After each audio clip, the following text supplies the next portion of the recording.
Hello, Sonia. Your son is not here today.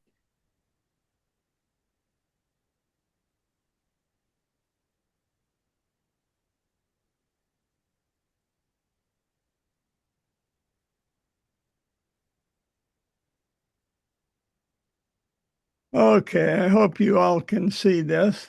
Um, this is my agenda for today. Event of the week, Moldova elections, short subjects, the arrest of Duterte, a little bit more on the UN, a lot more on Ukraine, and then back to Trump's America and his crackdown in the context of seven waves of other political suppression. And then we'll talk a little about immigration. All right. So,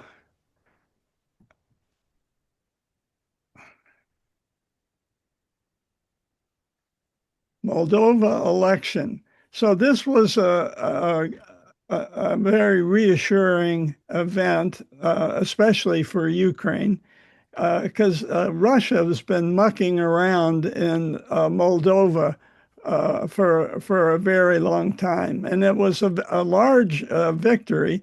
So there's no runoff, and they can have a decent majority in their parliament. This was a test of pro-Russian politicians in Moldova, and needless to say, Russia tried to meddle. And this was especially a sigh of relief for Ukraine and Zelensky, because where is Moldova? Well, here it is in red, tucked in just above the Black Sea. And this is Ukraine, which wraps around Moldova. Here you can see it on a better marked map, right between Romania and Ukraine. But there's another layer here that I want to talk about. But notice Odessa is nearby, and that looks like there's a little leg that gives Moldova access to the sea. I think there's a river that runs there. Um, so um, there's a little strip of land and to it's part of East Moldova. It's very strange. It's Transnistria, and here it is. And because of an anomaly tracing back to the breakup of the Soviet Union, um, this little strip of land is essentially controlled by Russia. And the EU designates it as occupied by Russia. So it's right there with all can cause all kinds of mischief as it is. But if all of Moldova was Russian controlled, it'd be a disaster. So this was a great relief. Okay, Duterte, the Philippines. And this is the prosecutor versus Rodrigo Duterte, the International Criminal Court, which we talked about in detail last year.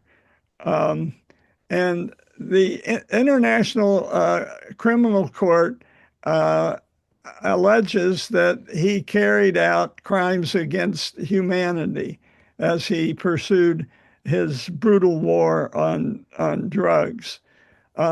They're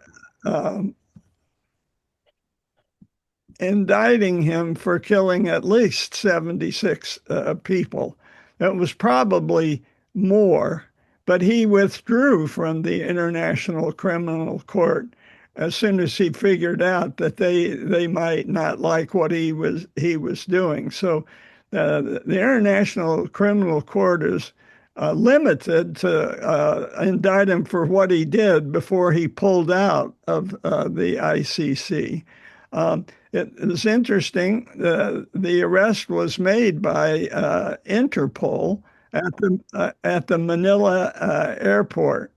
And he had been away visiting Hong Kong and was coming back, and the airport was the perfect place to arrest him because then they could just get on another plane and go off to Holland, the Netherlands. Um, and so uh, the uh,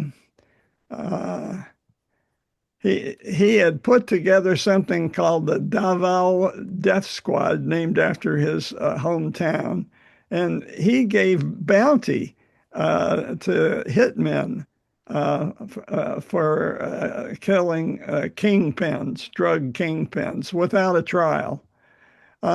He's got defenders, and here's a group of them rallying. Um, then uh,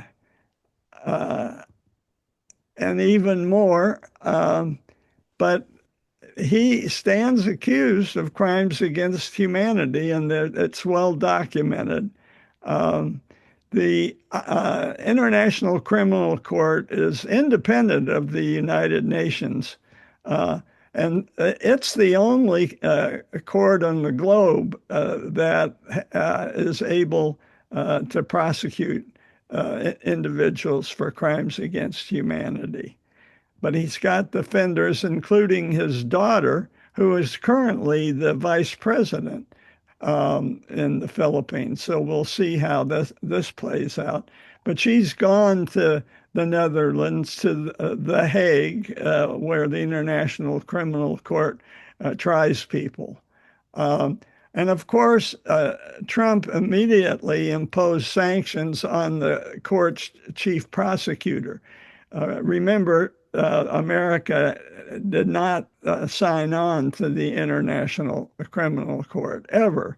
The rationale being that as the world's policeman, we needed some kind of exemption. And while he was at it, he put sanctions on two of Karim Khan's assistants, and he put sanctions on Palestinian rights groups that had been working on a case against Israel in Gaza and its ally, the United States. So we're being investigated. There's been no indictment, obviously. Um, but back to the UN, Trump allowed that the UN has tremendous potential. I've always said it, but it's not coming close, at least for now. So is he right? So to kick off this discussion, I'm asking, where is this United Nations flag flying? Anybody have an idea? There's a hint here. There's a black stela um, to the right of the flagpole. Any guesses? Okay, I'll give you a clue. Here's looking to the skyline below, and your clue is this Looks like building. San Francisco to me. I San heard Francisco. somebody, yes, you've got it. Somebody said San Francisco, and that's absolutely right. Salesforce Tower is now the distinction, not the pyramid, which is sticking up over here, the tallest building in San Francisco. And this is what's written on the stela, the birthplace of the United Nations. And if you look down, this is the United Nations Plaza in San Francisco, and you look down to City Hall. Now, that City Hall, that has nothing to do with the UN, but a couple of buildings over, you go past the San Francisco Opera, and then you get to another building. By the way, this end of the UN Plaza used to be inhabited by the homeless. They camped out here. But the ingenious solution is to turn this into a skate park. So while we were sitting here having our lunch, there were skaters going back and forth, and that is effectively checkmated the homeless. So the skaters have done something positive for San Francisco. So we were one block, our destination up from there at the Orpheum, three generations with an aspiring Cosette, for any of you that know Les Mis. And so this is the building just to the north of City Hall, the Veterans Building in San Francisco, part of the War Memorial Complex. And it hosted, this building, inside the building, hosted the coming together of the world leaders to declare the United Nations as an organization.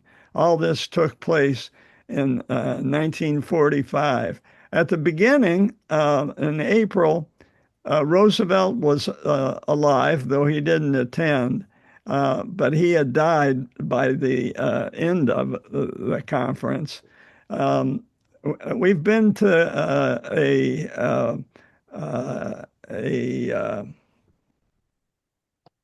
speech that was actually an interview given for City Arts.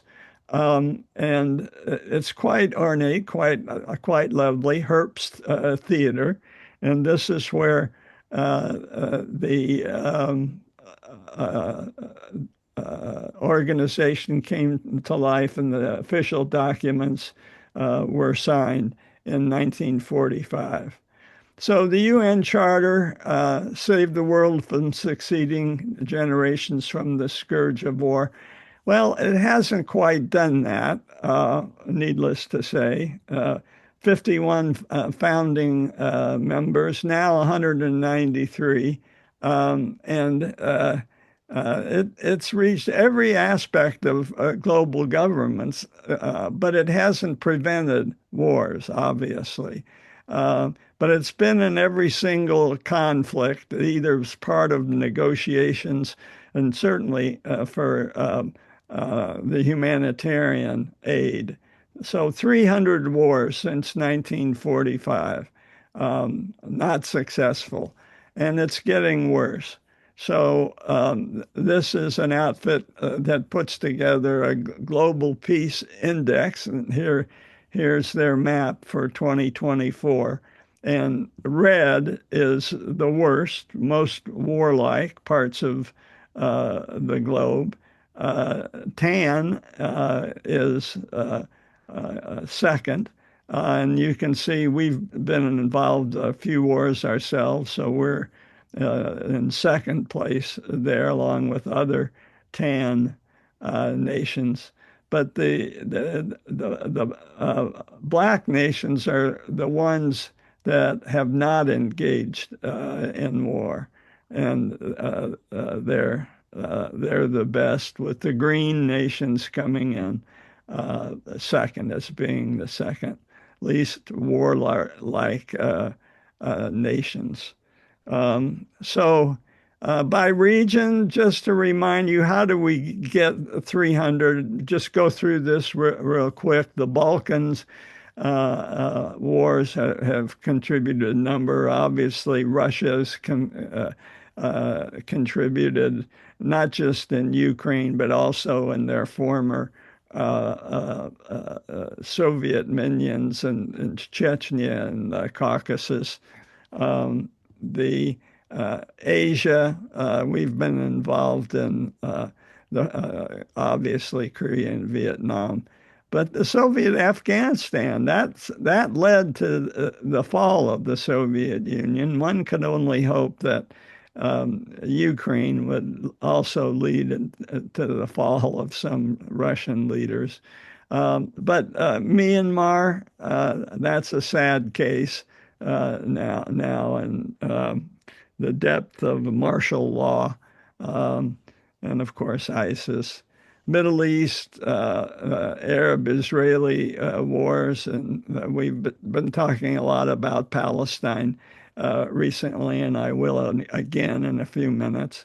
Iran, Iraq, where we've been very much involved in both.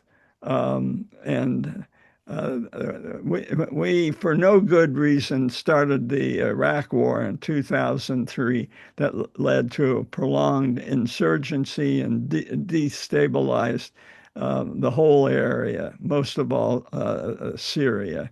Um, and then, of course, Yemen civil war. Now we've got the Houthis bombing the approach to the Suez Canal, causing problems. And then Africa, Congo, Ethiopia, Somalia. Um, so there you go, a quick survey of the tragedies and suffering of the world. And unsurprisingly, the poorest countries are the ones that get involved in fighting wars the most. So here's a vote against poverty and in favor of foreign aid to prevent war, if no other thing. These are the gold medal winners, the people that are not involved in wars. And you see on the list is Japan, of course. Um, they figured it out. Um, so the UN is mostly a global stage and a global forum. Yeah, Bob. You had Denmark on the list of not involved in foreign wars, but Denmark and some other countries sent troops to Afghanistan. And in fact, the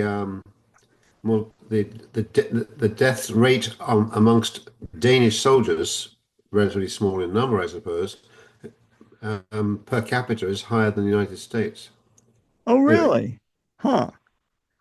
I suppose this is currently, now that Afghanistan is wound down. But all right. interesting point. Yeah. And who knows? Greenland may be a sore spot in the future. Um, okay.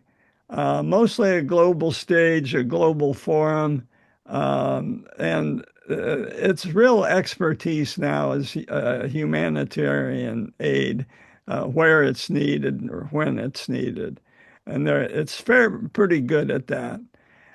Last week, I talked about America's detachment from the UN and that three of the five organizations that we've withdrawn from have been related to Israel Palestine. UNESCO, because they were one of the first UN organizations to admit Palestine, and then the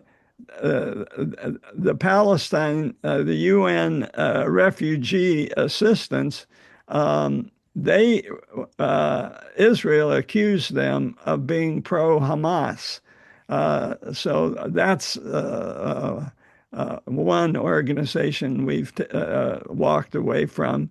And then the UN Human Rights, that's for, we think, the General Assembly giving disproportionate attention to Israel. So we've quit that branch of the UN as well. But here's something in today's New York Times that was really caught my attention. America's support for Israel has dramatically declined. And how much? So currently in the poll, 34% of Americans said they sided with Israel, but 35% with Palestinians. So for the first time in history, since 1948, America, by a very slim margin, and who knows if it stays that way, is sympathetic to the Palestinians. And that's not just this current poll. The Economist had a cover story yesterday about no, I think it was 2 weeks ago, about the uh, uh, shrinking of support for Israel in America. Um, reasons to stay. Someone asked a couple of weeks ago, why don't we just quit? Well, there's some very practical reasons to stay. One is the nuclear agency, the one that has been monitoring Iran's compliance with not going for a bomb, as controversial as that is. And then refugee aid to Latin America. If we can help refugees in Latin America, they may not appear on our southern border. But the one I wanted to address, and this is new, the International Aeronautics Agency, and what has happened there. Just this week, the council that is part of the agency with a representation of countries around the globe, they refused Russia's attempt to rejoin uh, the agency council. So, and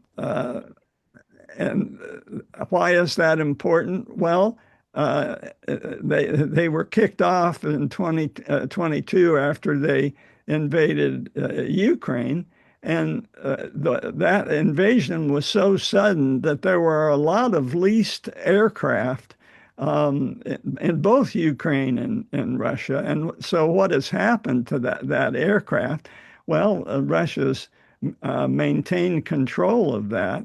And they would like to re-register that aircraft for use in Russia. And the UN Aviation Agency, the council figured that's what they were up to and refused to let them back in. That's a useful agency for us to be sitting in on. Ukraine. So Trump has this sudden optimism. You know, it all depends on who he last talked to, and who knows if he will continue. And maybe he knows something we don't. Maybe he knows something big's coming, and he didn't want to be left out.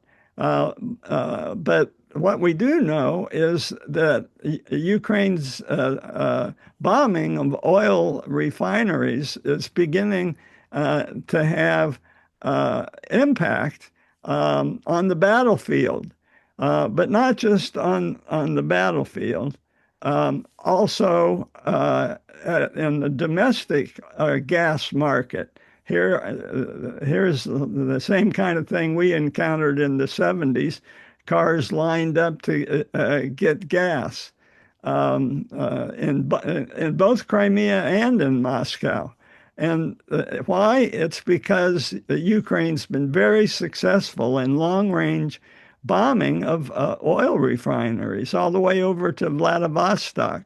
That's a upbeat note.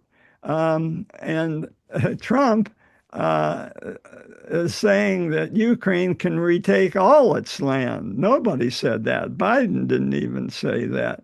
So this is him just as he was about to say that. Obviously, it was something that was going to give him pleasure. So who knows what that means? But we'll go ahead. Also, Russia soldiers were caught their uh, radio traffic between a Russian commander and a field officer was saying, if your soldiers try to retreat, open fire on them. Uh, Retreat, no way. If anyone runs away, shoot them. Well, that happened in the Battle of Stalingrad, famously. General Zhukov, who became a Russian hero. There's a big statue of him right outside the Kremlin, and he famously gave that order. But there is a history of mutiny in Russian troops, and the Potemkin mutiny, a battleship. They weren't being fed properly, and they just revolted against their officers, and arguably was an important part of the uprising that helped inspire the Russian Revolution. So you don't know retreating, unauthorized retreating is a kind of a mutiny in its own way. And the other last thing is Russia seems to be running out of surface-to-air missiles. They're not defending their oil infrastructure, which is allowing Ukraine to continue to bomb them. And then Yuval Noah Harari, we read one of his books after Ramsey had discovered him. And he's just written an essay for the Financial Times, Why Ukraine is Winning the War. Not something we hear so boldly, but Trump and Harari, and there's an odd couple, but they both agree that Russia is, by any measure, losing this war so far. Particularly in the Black Sea. On land, less so. They're giving up a little bit, even as we speak, a little bit of land, but at terrible cost. They've lost a million men as casualties. All right. So domestic, that's been getting our attention recently, and I want to try to put it into historical context. A political crackdown on enemies by the government, and questions of whether Trump can muzzle the American press. So here you see Trump calling on his audience, all Trump, clones of Trump. That would be his ideal press conference. But here's the thing. It's going to be really hard to control the American press because it is so dispersed. This is a graph of dispersal, really. And Mexico's the least dispersed, so there's only a few major outlets that you need to control, and you've controlled. But in America, you can't. Sure, you have NBC and ABC, but guess what?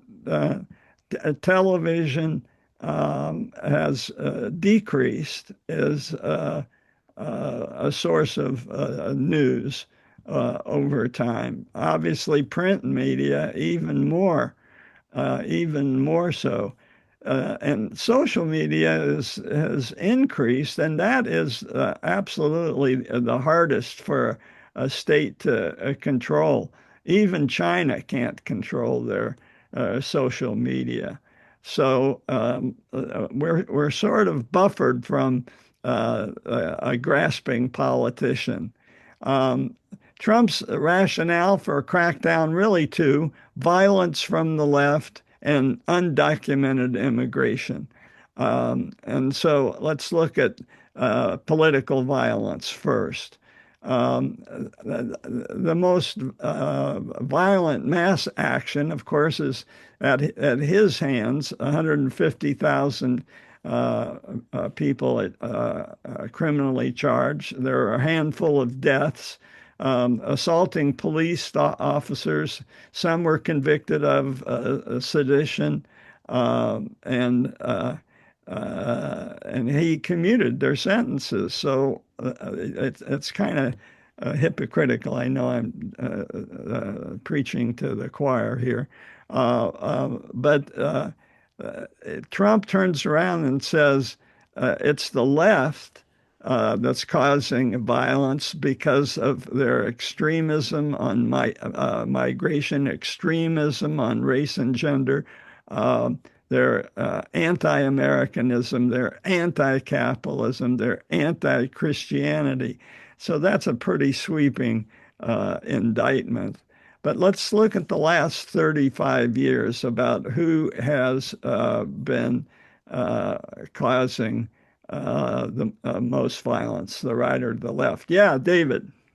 Well, I just want to put a plug in for a movie that people may have seen with DiCaprio and Sean Penn called One Battle After Another.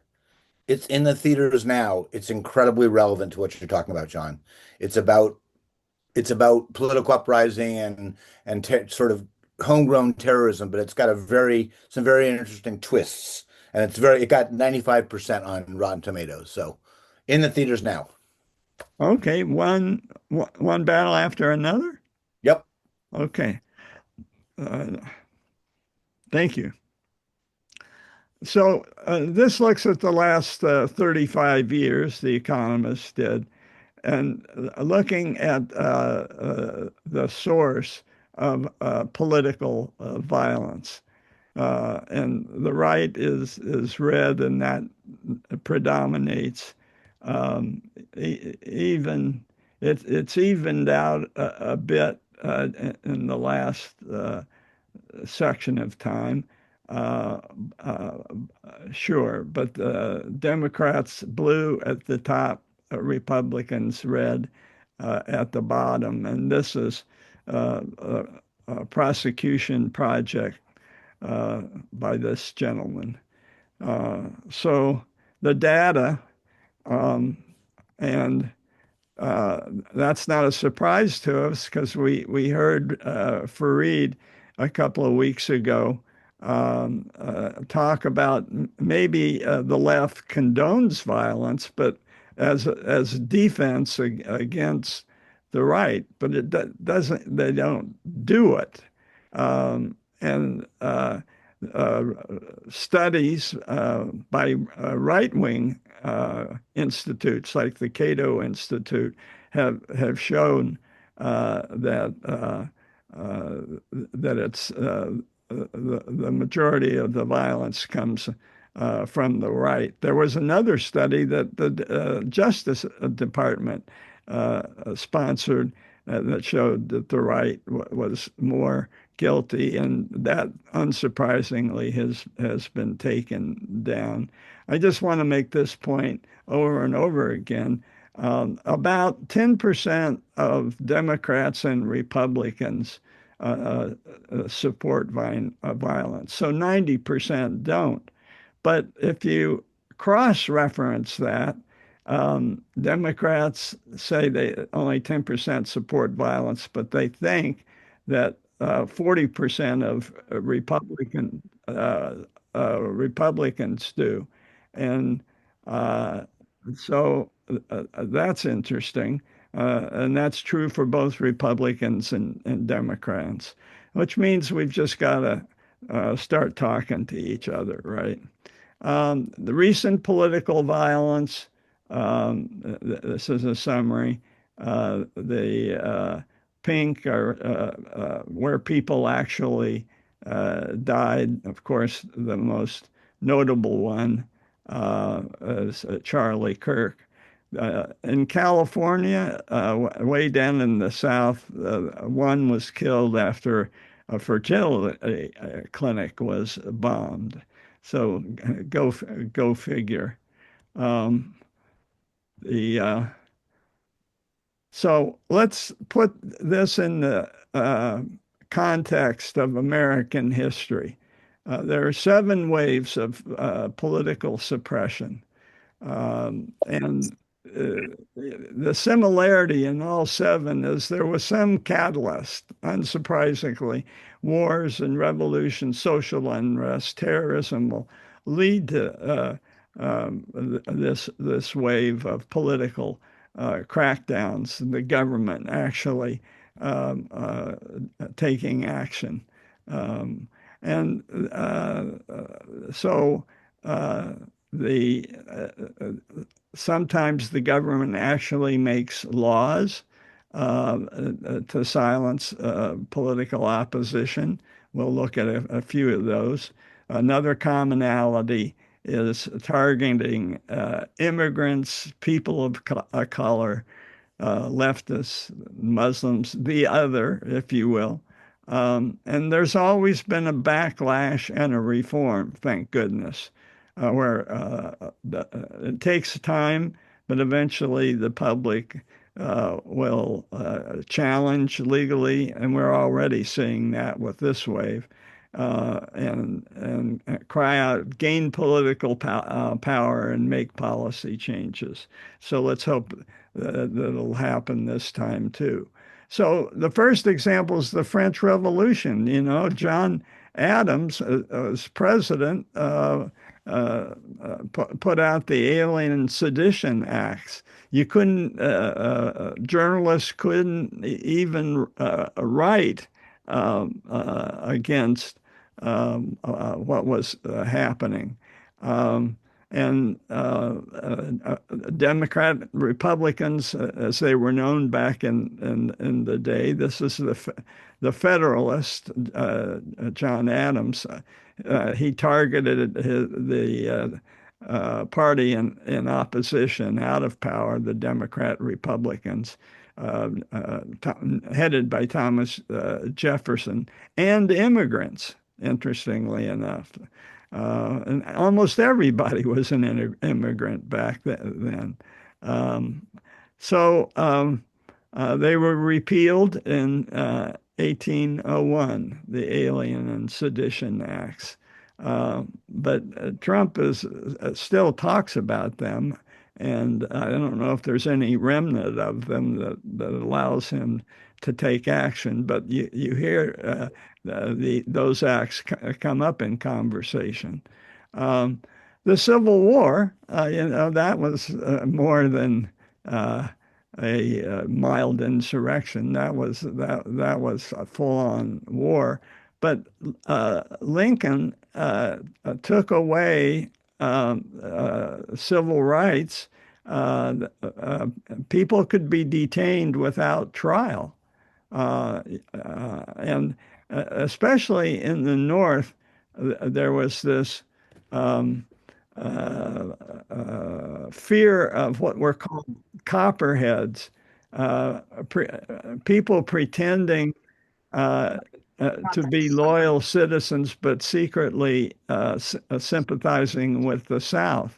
And I know about this because a prominent educator in Indiana, who my elementary school was named after, was accused of being a copperhead, interestingly, and he went to trial, but he was found innocent. So there was that, and they targeted journalists, politicians, and the educator I just talked about. Congress eventually codified what Lincoln foisted on the nation as part of a decree, and this political cartoon shows Lincoln unfavorably because of the action that he took. Habeas corpus, I never get my head around, but it just meant people could be detained without trial. It means literally we have the body, but I'll leave that up to the lawyers to explain. Okay. So the first Red Scare, jumping ahead, World War One, the Russian Revolution, uh, anarchists, they were a real threat. There were a lot of anarchist bombings in cities. Um, and so there was something to be scared of. And so, again, a couple of laws were passed, especially targeting anti-war activists, socialists, labor leaders, and again, immigrants, Sacco and Vanzetti, for instance. The key event was the Palmer raids, which J. Edgar Hoover was just coming into his own and was an assistant to Palmer. And 10,000 people were arrested. So again, there was a whiplash against that. And eventually they were recognized as going too far. There are examples of people who were persecuted. Emma Goldman, she is a famous socialist, anarchist, actually, and she was deported to Russia, where she had been born. And then there was a socialist. He was the socialist candidate for president in two elections, the second of which he ran from jail, a trade unionist by background, and a Hoosier by background, Eugene V. Debs. And then the last one's interesting. Jane Addams, she was just a social worker. She had come to fame by proposing and outlining settlement houses that could house the huddled masses yearning to breathe free that immigrated to America from Europe. And she was also in favor of women's suffrage on her general social work. She received the Nobel Peace Prize, the first one awarded to a woman, by the way, in 1931. Jane Addams with two D's. Then we skip ahead. We gradually outlive the First World War, and we go to the Second World War. And again, the fear after the Second World War was the Cold War and communist infiltration. But before that, the Smith Act in 1940 criminalized advocating the overthrow of the government. Now, technically, the First Amendment allows you to advocate the overthrow of the government just as long as you don't take any action. An interesting distinction. And it's been debated over and over again. But the Smith Act said, no, you can't advocate it, period. And that was a target against the left. We slide into McCarthyism, and the Supreme Court upheld the Smith Act when it as pertained to Communist Party leaders. But McCarthy, he accused thousands of communism with little evidence. It really was a witch hunt, a phrase we hear all too often these days. And the impact, lives and careers were destroyed, but many were later exonerated. And how did that happen? Well, it was mainly Joseph Welch. So McCarthy was just going on and on. Yeah, Jim.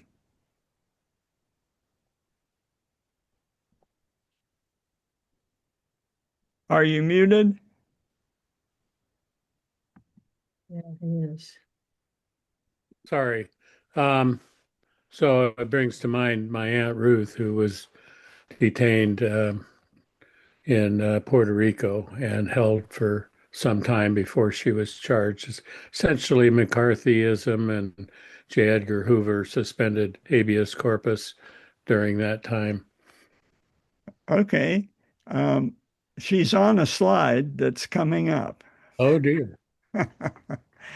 Uh, so, um, uh, so this is Joseph Welch, and McCarthy had impugned Eisenhower, the president, and then he turned to the army.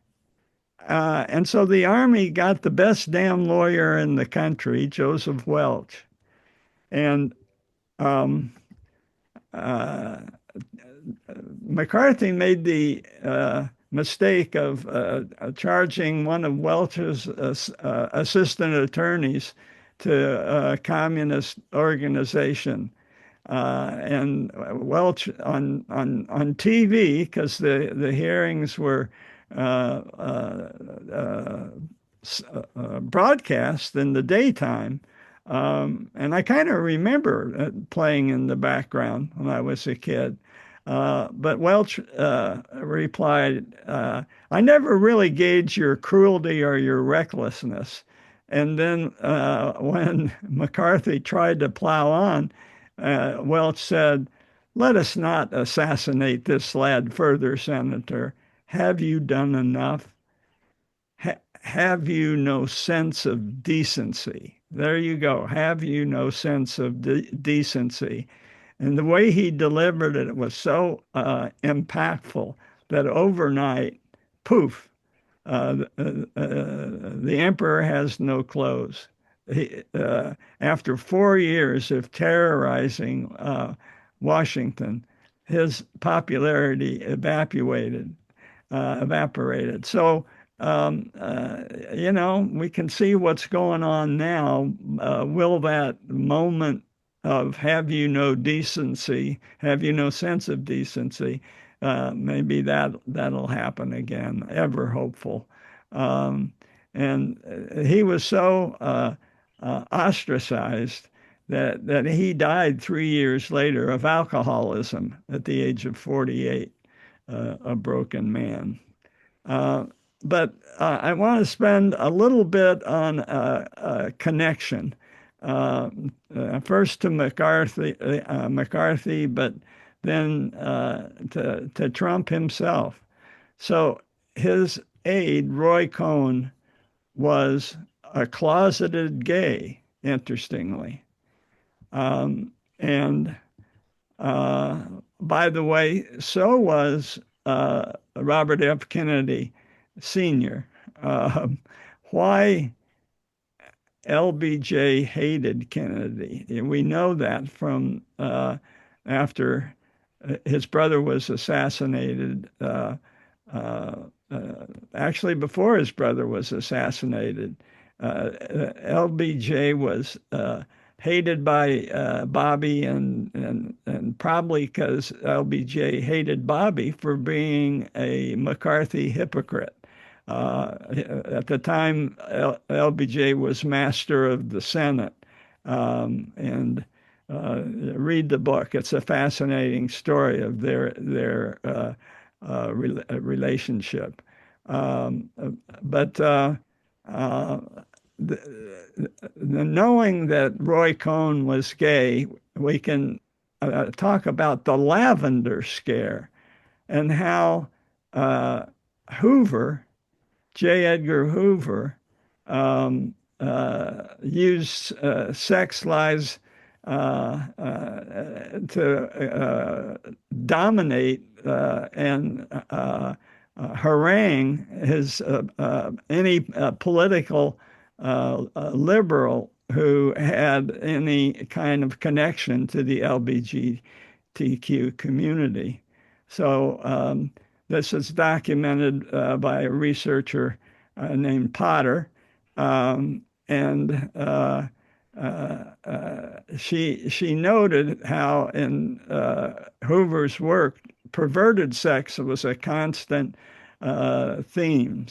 And he was particularly obsessed with interracial sex. He used sexual innuendo, and we'll see. He used that against Martin Luther King. They had tapped Luther King's phone and had conversations of him with a I'll say girlfriend. So he, in particular, hated notable women like Emma Goldman.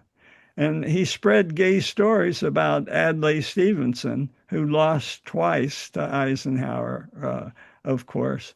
And he investigated homophile organizations.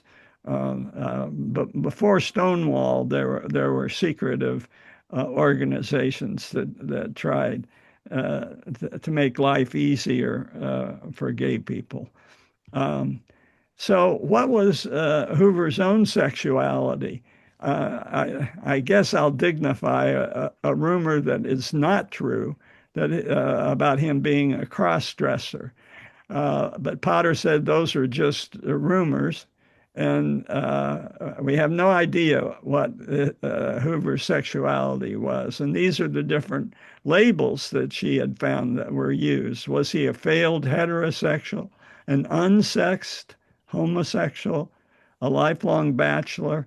He had a live-in partner, Clyde Tolson, and was he, in effect, a part of a conjugal pair? Or was he just married to the FBI?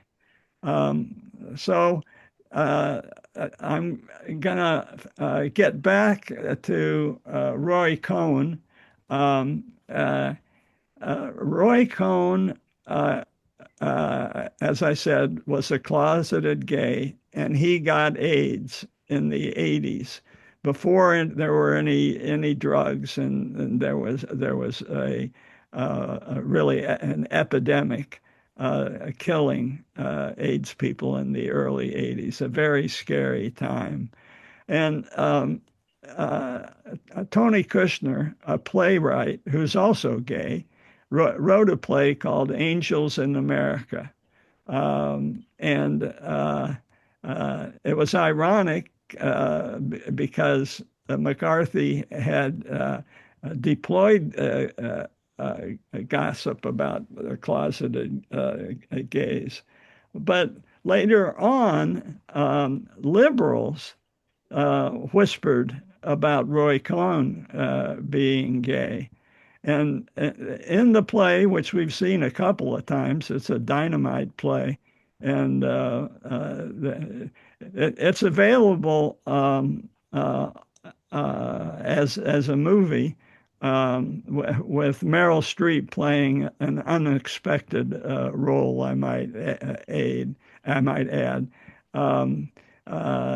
So he finally dies, but guess what? He had, before he died, become Trump's lawyer, and Trump's philosophy on politics and legal proceedings: never give an inch, and when sued, countersue. So this connects to our current political state that we're in, and Trump wanted and needed an aggressive lawyer once he was president, and before then, after Roy Cohn had died. And as president, he's been heard to mutter, "Where's my Roy Cohn when I need him?" And so there's a documentary out by that name. Where's my Roy Cohn? Um, yeah, Bob. Well, I just had a film that I highly recommend. At first, I didn't really want to see it because of the title, called The Apprentice from last year. Maybe some of the others here have seen it. It's an excellent um, tale biography of Roy Cohn and Trump. And it's as much a film about Roy Cohn as it is about the early days of Trump. And I have no idea why Trump has not sued the producers, the directors, the actors. Probably because under deposition, everything would be found to be factual. But it's a remarkable movie. The Apprentice. The Apprentice. It was nominated for an Oscar last year. Wow. Okay. Cool. Thank you. So then now we get to COINTELPRO. And what does that mean? Counterintelligence Program. A very, not a very good name of a wave of repression. But it was directed against the civil rights movement and Black Power. And the FBI's secret program to intimidate perceived foes. And so MLK Jr. I just mentioned, and this is where Jim's Aunt Ruth comes in. Puerto Rican activists were targeted in this period under what COINTELPRO. And so the tactics were infiltration, particularly of MLK's organizations, wiretapping. And all this came to light in the Church Committee report, the hearings that were held in the 1970s, documenting all this that we didn't know about real time, and then in the 70s to hear what had been going on. And then more familiar, the post 9/11 prosecutions, immigrants, obviously. I won't, we're running out of time, so this is so fresh. It's not quite history yet. But there were surprising targets, charities, anti-war groups, and then, of course, minorities were profiled like crazy. And then finally, more recently, Occupy Wall Street, which a number of us participated in 2011. And then Native Americans opposing oil pipelines going across their reservation. That was another example. And then all too recent, and obviously it's not really history yet. So I think this is a place I'm going to stop and open it up.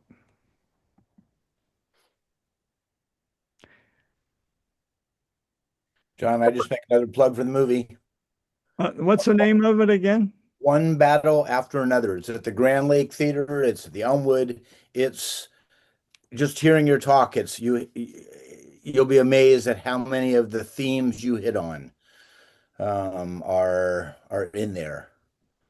Yeah, yeah, it got very. I saw it with three other doctors, and we all thought it was amazing. And I think people would enjoy it.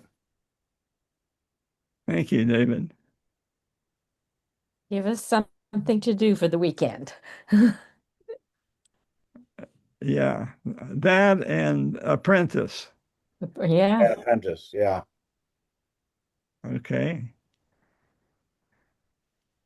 All right, folks. Carol, glad to see you back from Africa. And glad to see Bob back. And we'll see Rudy back next week, Sonia.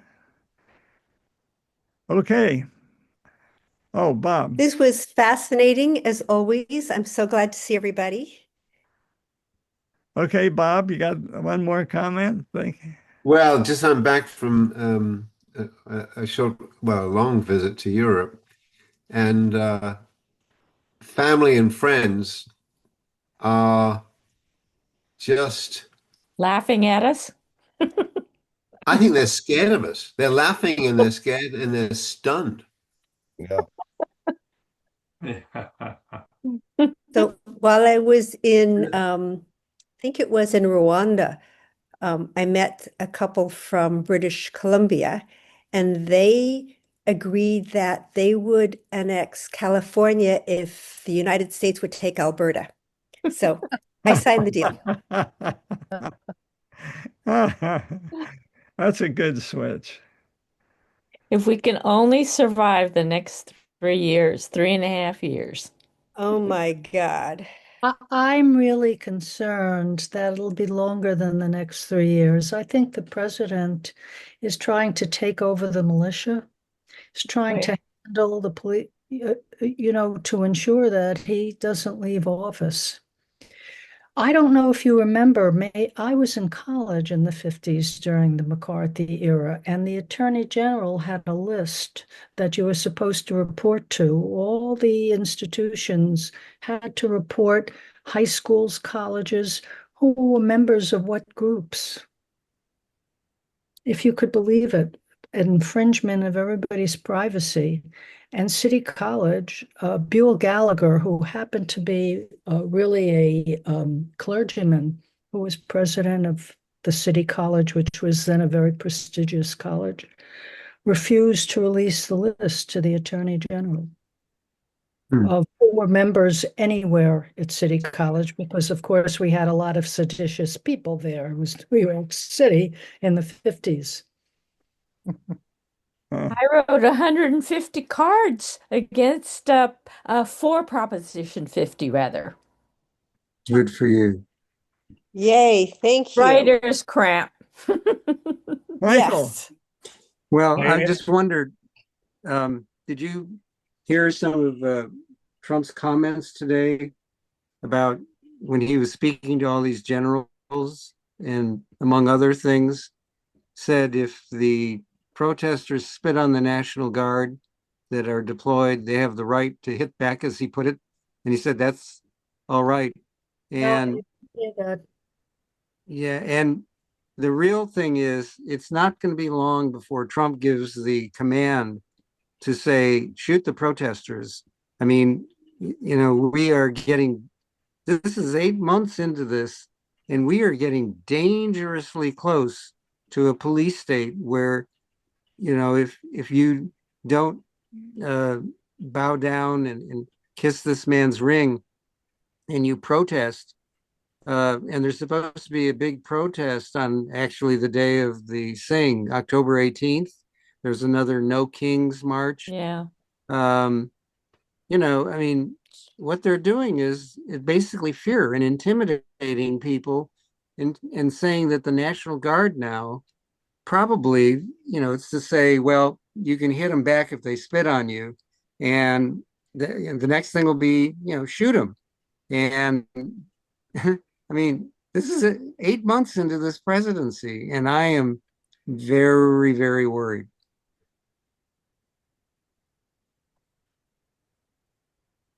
Michael. I too am worried because I knew he'd go after the Asians, after the Hispanics. I am running around with my passport. Isn't that pitiful?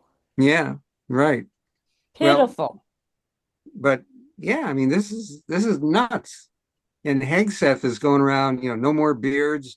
We have to have a manly warrior force and so on. I mean, these people are crazy.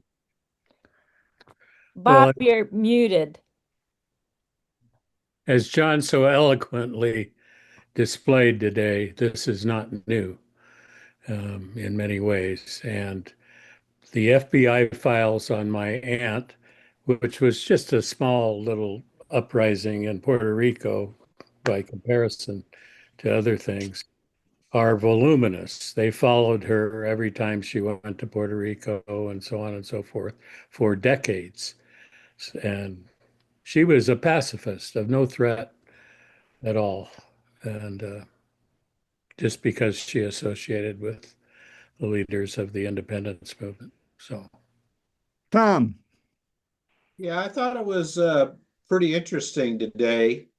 They showed some photographs of the generals at Hegseth and Trump's speech, and the generals were apolitical. What I mean by that was they just sat there. They didn't applaud. They didn't hooray. They didn't boo. They just looked straight forward. So I sort of have confidence. This is just my own opinion. I have confidence in the military and the generals. I can't speak for the National Guard, but they just sat there stone-faced, which I thought was, that's what they're supposed to do. They're supposed to be apolitical. So I think the military, this is just my opinion, will uphold the Constitution. Yeah, well, they did last time, and that was great. I think maybe Trump and Hegseth were misled by the cadets. Remember that Trump spoke to the cadets, and they were all MAGA, right? And I think he was expecting that the generals would also, and they're not. They weren't. So that's reassuring. I agree with you. Well, but he Well, can fire them. He's been firing generals left and right, women, female generals. He's been firing. Yeah. He's very, he's unleashed. Yes. Yeah, I get mean, that. I get your point there, but also I think I don't know, there were 1,000, I don't know, roughly 800 to 1,000 generals and assistants there. So even if only half of the 800, 400 are generals, it's going to be hard to fire 400 generals. Well, he may not have to fire them. A lot of them may listen to what he has to say anyway. And he may claim he can do it under war acts. Yeah, my only comment to that are these are old school generals. They're not young generals is what I'm getting at. Well, I love your faith. I'm not so sure. I mean, they threaten, getting, their retirement and pensions and so on. Hegseth was threatening all that stuff. Well, yeah, he said basically, if you don't like my program, go ahead and resign.